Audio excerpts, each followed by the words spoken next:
Olá a todos, eu sou Gabriela Ribeiro, aluna de Iniciação Científica da Faculdade de Educação Física, e irei apresentar meu trabalho intitulado Associações entre índice bilateral de força, assimetrias e desempenho neuromuscular, orientado pelo professor Dr. Hamilton Vieira. O índice bilateral de força, IBF, é utilizado como referência na compreensão das relações de forças contralaterais. A partir dele, é possível identificar se o indivíduo apresenta déficit ou facilitação bilateral, sendo que a ocorrência do déficit se apresenta de forma mais frequente.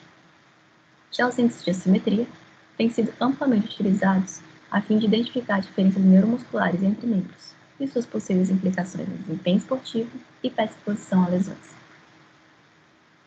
Sendo assim, os objetivos do presente estudo são quantificar o IBF e a assimetria de força, bem como investigar se ambos têm relação com métricas representativas do desempenho neuromuscular em jovens fisicamente ativos.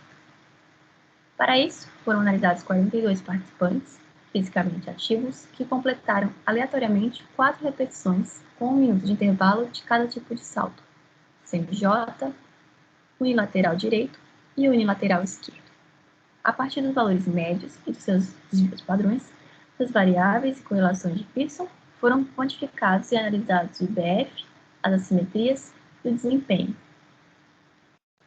O IBF é a razão entre a força bilateral e a soma das forças unilaterais.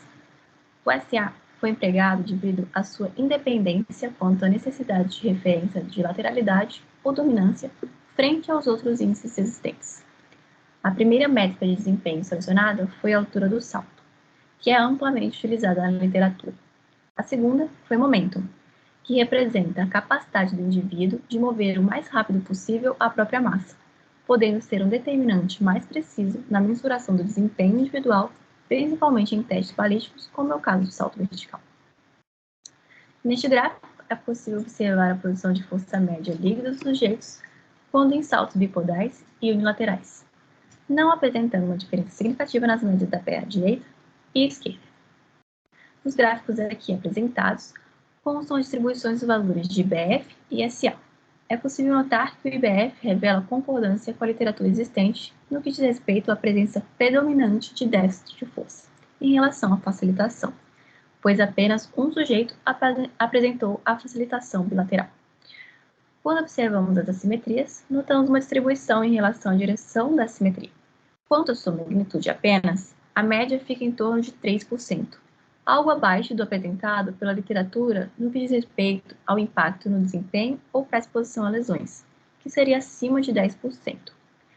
Mas é preciso observar com cautela esse resultado, visto que o índice escolhido, ângulo de simetria, apresenta resultados normalmente menores aos encontrados por outros índices de assimetria. Por fim, após aferir a normalidade e homogeneidade dos dados, foi realizado o teste de Pearson, e como podemos observar nesses resultados, a amostra apresentou ausência de correlação significativa para o desempenho em relação aos ângulos de simetria ou ao IBF.